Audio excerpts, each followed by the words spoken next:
តបងប្អូនថ្ងៃនេះយើងមានមុខមីនុយជាមួយនឹងពុះគោទឹកប្រហុកពងក្រងជាមួយទឹកជ្រលក់ពងក្រងបងប្អូនយើងចាប់ផ្ដើមមករៀបចំគ្រឿងធ្វើការហាន់ម្ទេសបន្ទាប់ពីយើងធ្វើការហាន់ម្ទេសហើយយើងធ្វើការហាន់ខ្ទឹមក្រហម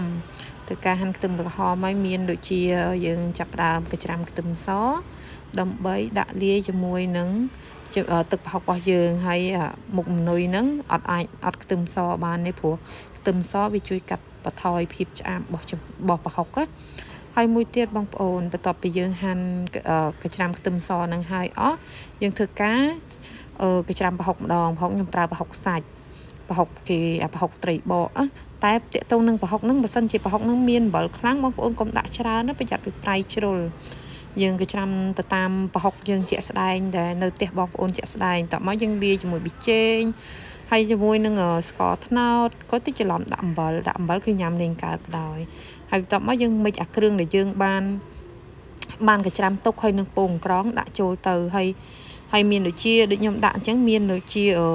ក្រូចឆ្មាដោយសារតែពងក្រងពេលខ្លះវាអត់ជូរទៅតាមតម្រូវចិត្តរបស់ខ្ញុំអញ្ចឹងណាពេលអញ្ចឹងទៅខ្ញុំមានបន្ថែមជាមួយក្រូចឆ្មាបន្ថែមទៀតដើម្បីធ្វើឲ្យរសជាតិទឹកជ្រលក់យើងវាមានរសជាតិដិតនៅក្នុងហ្នឹងមានគ្រប់រសជាតិទាំងអស់ព្រោះបើអត់មានគ្រប់រសជាតិទាំងអស់ទេរសជាតិវាអត់សូវឆ្ងាញ់ណាបងប្អូនអូខេខ្ញុំមានប៉ុណ្ណឹងហើយបន្ទាប់មកពុះគោខ្ញុំបាត់ដាក់ស្ងោរលងពេលដែលមុនខ្ញុំធ្វើគ្រឿងទៀតបងប្អូនហើយចាំមើលជួបជាមួយលក់ទៅតាមចំណង់ចូលចិត្តបងប្អូនលក់មានប៉ុន្មានមុខហ្នឹងលក់យើងធ្វើការលាងឲ្យស្អាតនេះមកនេះគេថាទឹកប្រហុកនេះបងប្អូនហើយនេះចាំមើលហើយនេះទឹកប្រហុកពងក្រងជាតិណាស់នេះសាច់យើងហើយពោះស្ដាច់ដីនេះចាំអ្នកណាគេតាមចំណង់ចូលចិត្តណាណាគេចង់ញ៉ាំក៏ដាក់ទៅណាញ៉ាំបានក៏មិនបាច់ដាក់យើងដាក់បានលីនៅក្នុងហ្នឹងខាងលក់ណាលក់វិញបើនិយាយពីលក់វិញមានគ្រប់មុខឆ្ងាញ់ណាស់បងប្អូនអើយហើយគាត់ទៅឃើញនេះសក់ទឹកមាត់ហ្មងនេះបើបានតិចអីទៀតណាមួយមិត្តភក្តិ3 4នាក់អីអូយអ្នកថតនឹងដូចអ្នកខ្លួនឯងចេះហិតណាស់អញ្ចឹងចាកំចូលពងក្រងទឹកប្រហុកហើយនេះសាច់គោដែលយើងធ្វើការស្ងោរនិយាយថារឿងសាច់គោមួយហ្នឹងគឺឆ្ងាញ់តែលាងវេទនាបងប្អូនអើយត្រឹមតែស្អាតណានេះស្ដាយដីសម្រាប់លាយជាមួយទឹកជ្រលក់យើងណាគេចេះញ៉ាំក៏លាយទៅហើយនេះលក់មានដូចជាប្រឆាត់ជ្រក់ទៅជីខុកមុខសាឡាត់ស្រួយពេញប៉ោះធម្មជាតិតិចប៉ោះខ្មែរទៅយើងជែកក៏ខ្មែរជែកនេះក៏ខ្មែរទៀតហើយនេះមានដូចជា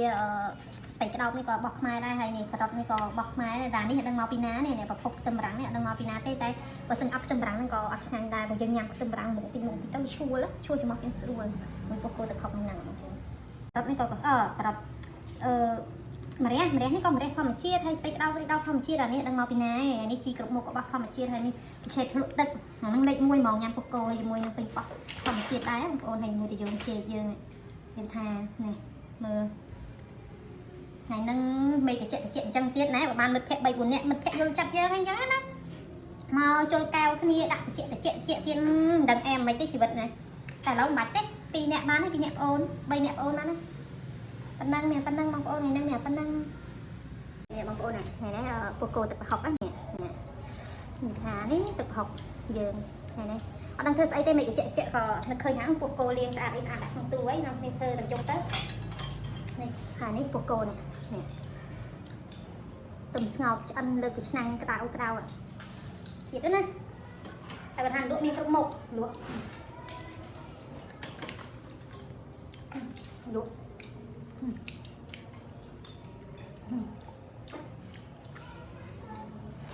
ដាក់នេះតិចមកអ្នកតិចមកមុខតិចមកឆ្ងាញ់មានជីមានអីខ្លះមកឆ្ងាញ់ណាស់បងប្អូនអើយនេះហើយបើថាបានតិចទៀតនេះ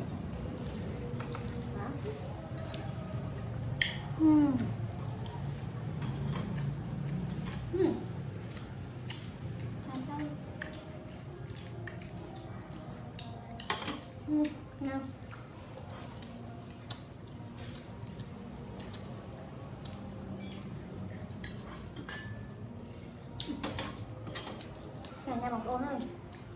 ឆ្ងាញ់មែនទែនហ្មងតែនឹកមិត្តភក្តិខ្ញុំម្នាក់ដែរគាត់ទុំតែម៉ាក់សាពេលមាត់ក៏ពេលអញ្ចឹងទៅគាត់អត់បានញ៉ាំទេគាត់លក្ខណៈគាត់ចង់ស្អាតតែគាត់ទ្រាំឃ្លានមិនក៏ដោយញ៉ាំ một chẹt chẹt lụa tất kiệt trâu nhá cắt cắt lịch khách khách khách khách rồi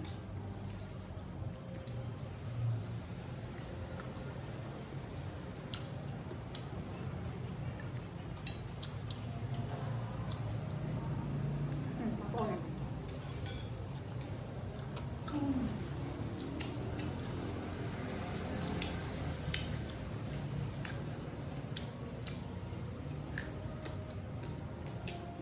gặm trên nước hành